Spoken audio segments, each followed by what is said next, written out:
What is up, everybody? This is your host, Shlim, and we are back with another episode of Game On. We'll be talking about episodes 4 and 5, and we'll be reviewing the episodes, and we'll be having the player rankings per usual, and we'll be reviewing the post-week 1 veto and the post-eviction.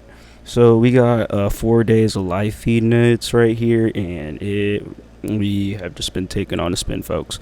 So on day 6, Angela apologized for bringing up Matt's mom, Mackenzie, in the dining room. And a lot of people are saying it was an hour and it spanned over a few hours. And, like, come on now. Like, where'd you guys get that from?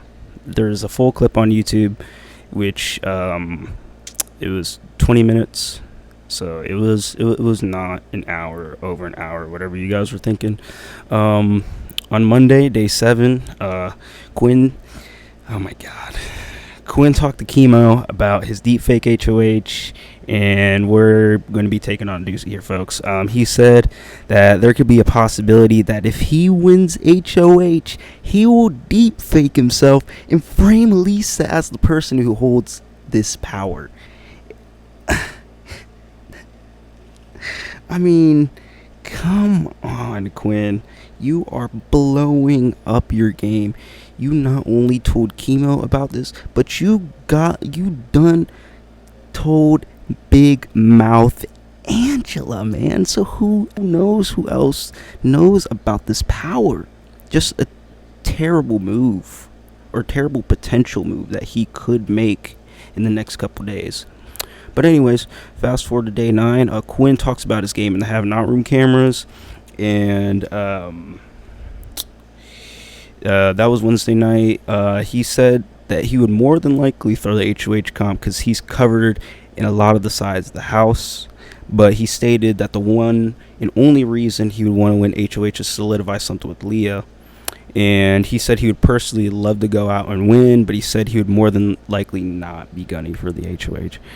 But after he said he does not trust Cedric, saying that, in quotations, I do not trust Cedric, and I'm pissed that Cedric has so much power because he does not know what the fuck is going on.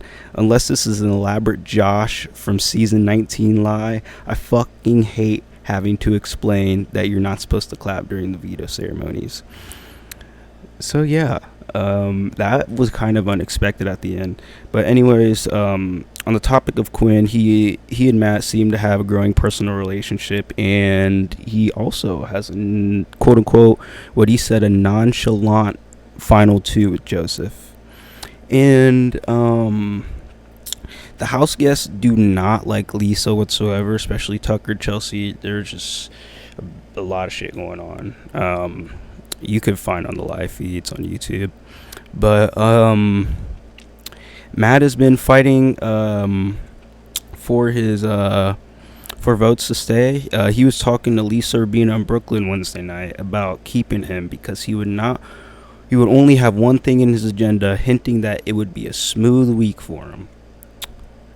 And also on day 9, it seems that T-Core and Chemo are each other's number ones in the game. Don't know if it's 100% confirmed, but I think T-Core and Chemo have a final 2, and they trust each other the most in the game currently, without a doubt. If final 2 was not made, definitely is coming later. But moving on to Thursday, I actually sat down and watched this live. Kenny was actually talking to his family through the live feed cameras in the kitchen, and he was actually contemplating if he could trust Matt, and I'm very surprised. But that's only if he would have came off the block after the AI arena competition, which we will get to here in a few minutes. But anyways, we will move on to the episode 4 review, and we'll be talking about the post-nom paranoia that has came along with it. So after Angela nominated Kenny, Lisa, and Chemo in the diary room, she confirmed that Kenny was her target and that Matt better be on his best behavior, meaning that she will definitely throw his ass up, given the chance. But anyways, Chemo was crying. Kenny was not phased because he already knew that was going to happen, and Lisa felt blindsided and shocked, and she eventually went up to talk to Angela, telling her that she couldn't trust her. And Kenny was actually being fairly nice to Angela, but she started getting in her feelings and getting bitter about the fact that Matt didn't thank her for putting her up on the block. And then this is where the Crazy Eyes name starts. But moving on, is there a showmance emerging? So Matt and Mackenzie, they've really been getting along lately. I've seen the live feeds where it gets really awkward, but I mean, I guess they seem to be doing fine because they're around each other a ton. But Matt, Mackenzie, and Leah also made an alliance called Throwmance, and this is where Mackenzie reveals that she has America's veto. So, moving on to the massive blow up on episode 4. So, at some point after the Throwmance was made, all this other stuff like that, Joseph and Quinn enter the HOH room and try to explain to Angela that alliance that they made downstairs was called the Collective, and I don't think she understood that. In the diary room, she said it was a hoax, and that Matt was sent them up there, and that Matt's collective was coming after them. But not only is this woman completely unhinged at this point, but she is far beyond delusional. So over the course of that night, so she was plotting to in quotes crucify Crazy Eyes, and then the next morning, she goes into the dining room where everybody was kind of congregating in the morning, and she yells, "I'm so flattered that I'm a threat to you, Crazy Eyes." And she also hints at Quinn and Joseph, but didn't call them out, but saying that their acting performance in the HOH room was stellar. She then says that Matt threatened her aggressively, and then she ends up belittling him in front of the entire house, and through that whole entirety of the blow up. Also saying Matt's mom would be embarrassed to watch that brat on TV, and that Mackenzie could have done better, causing her to cry. This is where Joseph thinks that he cannot work with Angela any longer. Shit, I wouldn't either. And Cedric and Chelsea talk about dropping her from the Collective, which has basically already been blown up at this point. So, moving on to the spelling bee veto, Joseph and Brooklyn were picked for the competition, where the veto was the iconic spelling bee. Players had 12 minutes to assemble the longest word in the fastest amount of time. Kenny, Chemo, and Brooklyn had words up, but they did not have enough letters to beat Lisa, who spelled transform, which ultimately won her the power of veto. So during the veto ceremony, before the veto ceremony, Mackenzie was highly considering using America's veto on Matt, but it was way too early for her, so she decided to not use it because that would ruin her game entirely. She would definitely been out at some point before Jerry. But moving on to the veto decision, Lisa obviously pulls herself off the block during the veto meeting, leaving Angela with an easy choice to throw Matt up on the chopping block as a replacement nominee. So that's where the episode 4 ends, and we move on to the episode 5, where Matt is basically fighting for his big brother life at this point. Don't really know if he has the numbers. He thinks he might have the numbers, but not 100% sure. Starting the episode, he seemed annoyed and confused on why she was so obsessed with him at that point. He goes on to say that he will not have an issue putting Angela on the block and sending her home next week. Then a conversation occurs with Matt and Kenny, in the backyard, with Kenny saying if worse comes to worse, he would be 100% happy to be sent home to watch Matt win Big Brother 26. That's what he said in the diary room, and was kind of hinting at in the backyard. But Matt continues to fight for his votes and more than likely secures Lisa's vote in a conversation in the backyard. He also tries to talk to Quinn, but Quinn said he really needed to think about it. And then the camera cuts to Quinn in the diary room saying that on paper, if you have somebody like this on the block, you send him packing. And this wasn't the greatest move, but was this a last ditch effort? So Matt's with the last chance to gather up some votes, he went ahead to the storage room and created a massive 8-person alliance called the Barbershop, or BS. And the reason behind that is because if people are trying to bring up that alliance, they say it's BS, which I think that's kind of creative, but corny at the same time. But Cam was stupid hesitant because he doesn't know whether to keep Matt or not, and Brooklyn was hinting at voting him out if she gets the chance. So this alliance really wasn't locked in. You really didn't have those votes from either Cam or Brooklyn at that point, maybe even Rubina. But moving on to frustration and confrontation. So later on, Chemo is talking to Lisa about her vote, but she told her that she can't promise him for a vote until the AI arena is done, which frustrates Chemo. I totally understand if you're in that position, potentially being the first person evicted, but there's a little light in the tunnel for Chemo, which we'll cover here in a few minutes. But then Angela has a conversation with Kenny in the dining room. She said that she's disappointed that he won't go out and fight for his life in the game. But Kenny said that he's perfectly fine cheering for Matt on the sidelines, saying that he has loyalty to him. God, Kenny, like, what are you doing, man? I don't understand it. You worked so hard to get into this game and you give up the first week. I don't get it. But Angela gets more angry, saying that he doesn't want it as bad as she does. Which, Angela, stop putting yourself in that conversation. I mean, she's already in the conversation, but don't put yourself theoretically in the conversation. Like, you sound like an ass. But anyways, Quinn was literally right next to them watching this all from the sidelines. Literally did not say a word.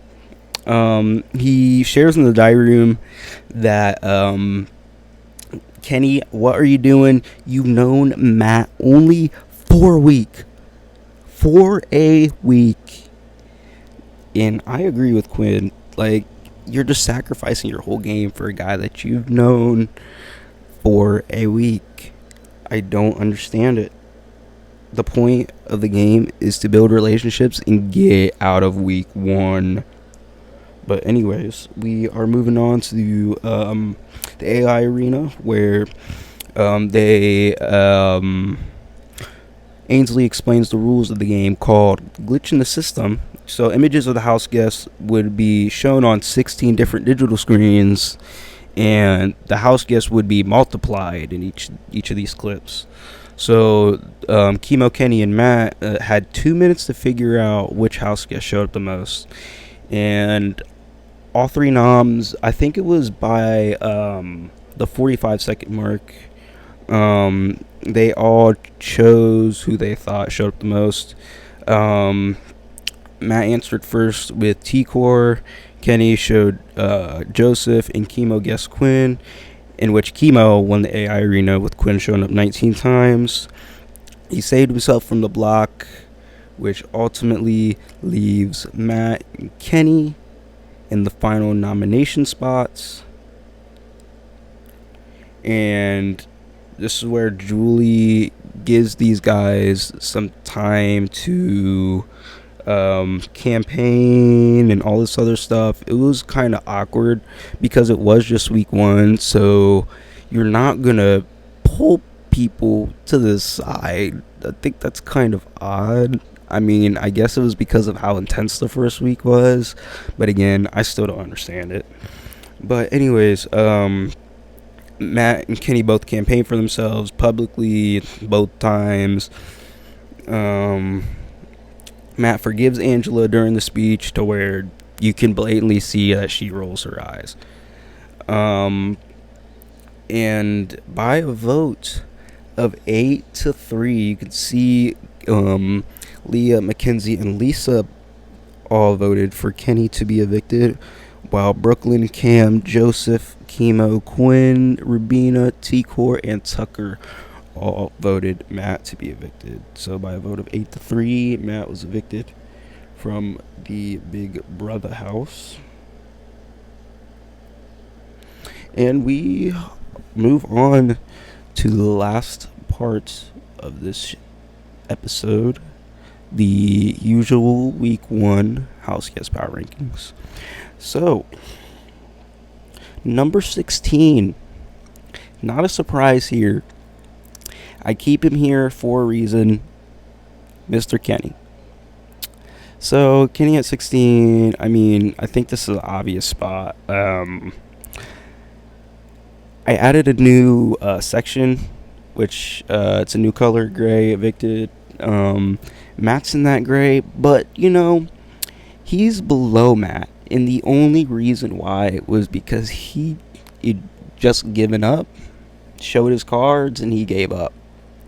So I don't like that at all. I mean, it's kind of self-explanatory. He will probably be here for the rest of the time that he's in the house until he steps his game up. So number 16 is Kenny. Number 15 is Matt. Definitely wanted to see him get a second chance in the game. A lot of people were saying, a lot of people are on the fence of he's egotistical, he's not egotistical.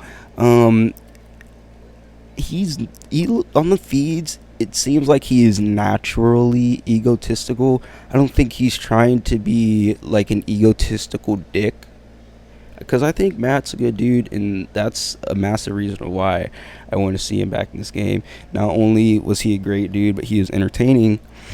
But yeah, on paper, if you have somebody like Matt on the block, you send him home. And Angela gave them that opportunity, and it worked out perfectly. But again, Matt was fighting for his life in the game. That's where I give him more credit than Kenny, so Matt is at 15. So, number 14, moving on, is Lisa. She moved down one spot. She was at 13 last episode. And the reason why I put her in the not impressed spot is because over time, it seems like people just grow more disrespect for Lisa, especially Angela, now that she revealed that she wants no part of her in the game or outside of the game. So not only is she kind of ruining her game, she's cutting ties personally with people, which, I mean, I'm gonna be real, she might be on the block every single week until she goes home. I think that's how that plays out. But not impressed with her game so far. I think she's been playing a little bit too hard. She tried to make an alliance with Quinn and T-Core upstairs, but that didn't work out. That fell through terribly. So Lisa at 14. So moving on to the next section of Pink, don't know where they stand amongst the house. Actually moving up a spot, which is very surprising. For myself and probably for a lot of other people that are going to be watching this video. But Angela at number 13 moves up from the not impressed part to don't know where they stand amongst the house, because she made a game-changing move by sending Matt home. She still won't give up her promise or trust to anybody. She won't fully trust anyone, even though she made a final two with Quinn and was asked to be involved in a lot of things in the house and in the game. She won't keep her mouth shut. I think that completely ruins her game. I just don't see Angela making it to jury. So Angela will sit at 13 for now. Number 12, she shot down 4 spots in the list, and that is Rubina. And I don't like watching Rubina on the feeds or um, in the game in general. I mean, she is literally doing nothing. It's at a standstill. Doesn't even know what's going to happen with the votes. I mean, she still voted out Matt, but I don't even think she knew what was going to happen with these votes. And it just says a lot. Like, she does not know what is going on with this house, going on in the house. I think she has a good connection with Brooklyn. I think she may have a connection with T-Core and Chemo. Maybe Chelsea. Maybe Cedric. But everybody else, I don't really see her around, and that's kind of unsettling to her in the game. So Rubina takes probably the farthest shot down from any house guest this week. So Rubina will be staying at 12 for now. So moving up 4 spots is the man Chemo. He proved himself to be a very smart competitor, especially after that comp. I think that was a pretty confusing comp, but I think Quinn and Joseph were the top 2 players to show up on those screens. I'm not 100% sure because I wasn't in the room, but that's what it looked like. But he proved himself to be a smart player. It seems to be that he's kind of getting more into the game now. He was kind of campaigning himself for votes just in case, which was a perfect situation because he had the votes. So he's a likable person. I think he needs to stretch his connections out with a lot more people, except for T-Core. I mean, they're stupid close, but he needs to form more relationships personally and in the game. So Chemo will be stuck at 11 for now. At number 10, he didn't move at all, and that is Cedric. He's been being very vocal about his strategy of laying low. Like, he acts like he does not know anything about the game, or he acts like he forgets that he's in the game. Like, stop. You're gonna get yourself caught up. Stop talking out your ass. Stop trying to show off your strategy. Great social player though. I just don't know. Quinn is kind of onto him. Yeah, he needs to watch out. So he's staying at 10. His position doesn't change. Number 9, moving down 2 spots, is Tucker. Seems to be that he could be a good competitor this season. I don't know where he stands with a lot of the house. I know he's in a few smaller alliances, but I think he has good enough connections. I don't know where his head is at completely in the game. I feel like he's somebody who could blow up his spot, but we'll see as the weeks go on. We'll keep track of how Tucker's doing. But he's a pretty likable guy. He may move back up this list to maybe the 7 or 8 spot, but I don't think he'll move up any farther than that for the next couple weeks. So Tucker will stay at 9. Number 8, we have T-Core. T-Core, she's interesting.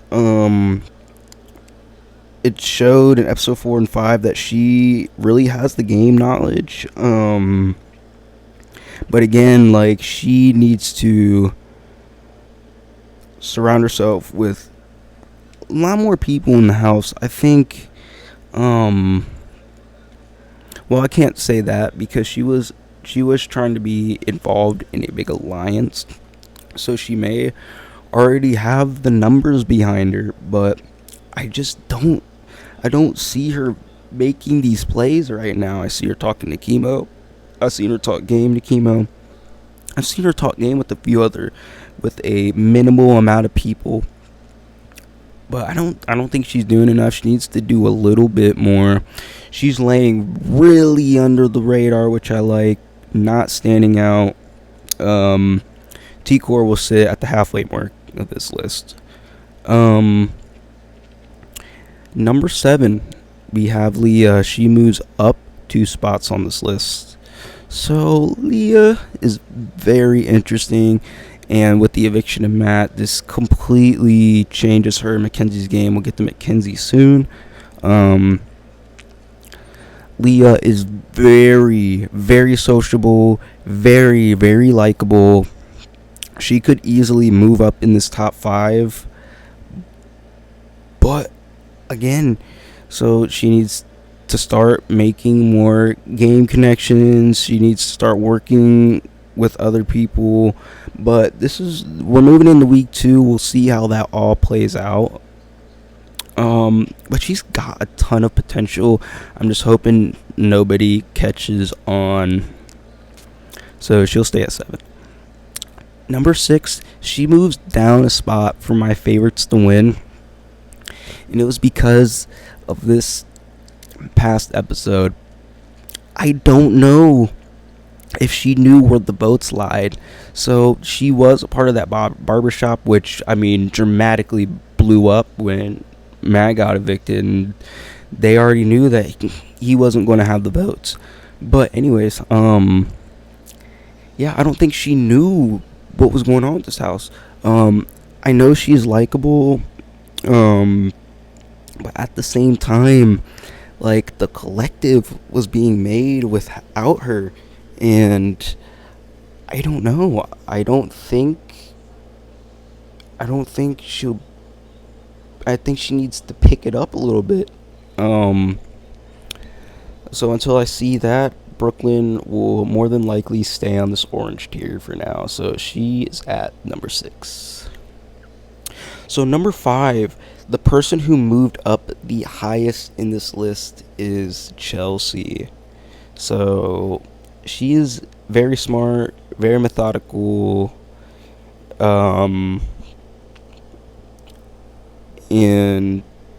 she has been involved with everything. So she and Cedric were involved with the barbershop. They're involved in the Triple C's, and they are involved in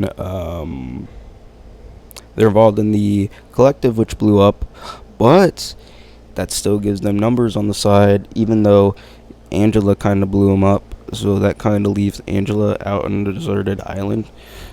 But anyways, she's got the numbers. She knows the game. She's very methodical, and I think she can redeem herself in the HOH competition.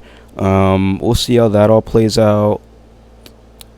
But yeah, Chelsea moves up to number 5. I think she has massive potential after this week. Number 4 is Mackenzie. She does not move. The number 3, number 4 spot don't move. I think she's fine in this game. Now that Matt left, I think she could move herself in a better spot. It's just how she does it. So that's a big thing. So we'll be watching out for that. That's all I gotta say for Mackenzie. She sticks at 4. Number 3, Joseph. Oh man, it was really hard figuring out where to rank Joseph, because not only did he kind of blow up his game with Angela. Even though he may have a few numbers on his side, he kind of pissed off the other side of the house. So Leah, Mackenzie, and Matt, even though Matt got evicted, I mean, still got a few people coming after you. I don't think he's as sly and under the radar as people think. I think he gets caught on pretty soon, but I think he's the type of guy who can fight his way, socially, especially, and strategically. I'm not sure if he's a great competitor. I know he lost the veto, but we'll see how he does in HOH comp and next veto and whatever. So Joseph sticks at 3 for me. He could have honestly been anywhere in the range from 3 to 6 or 7. But he'll stay at 3 for now because I don't think that Mackenzie or Chelsea or Brooklyn right now deserve to be in the 3 spot. Moving on, number 2, we got Quinn, who moved down a spot for me because I don't trust him if he wins HOH. I know a lot of people don't like Lisa, but at the same time, you done told people that you have this power, and that if you're going to use it to frame Lisa, I mean, you're going to get caught on. I mean, who knows? Chemo could tell T-Core easily. Angela could go on and tell whoever the fuck she wants. So, I mean, this could completely blow up Quinn's game. I don't trust the move that he's trying to make. I think it's a terrible move. So, Quinn goes down. I don't think he goes lower than 3 right now, just because I think he's still a massive favorite to win. And he's definitely doing way more than Joseph is right now. So he stays at 2. Or so he'll stay at 2 for now. And number 1 is Mr. Cam with the plan. He's got the numbers. He's pretty sociable. He's really likable on both sides of the house. We'll see how the house really splits up this upcoming week. But Cam, I think he's in a really, really good spot. I think he's definitely in the best spot in this game so far. And I mean, he's got the physical experience of playing Division I football at Penn State, big Power 5 football school. So I have a lot of belief in him in these competitions. So I'm gonna keep Cam at number 1.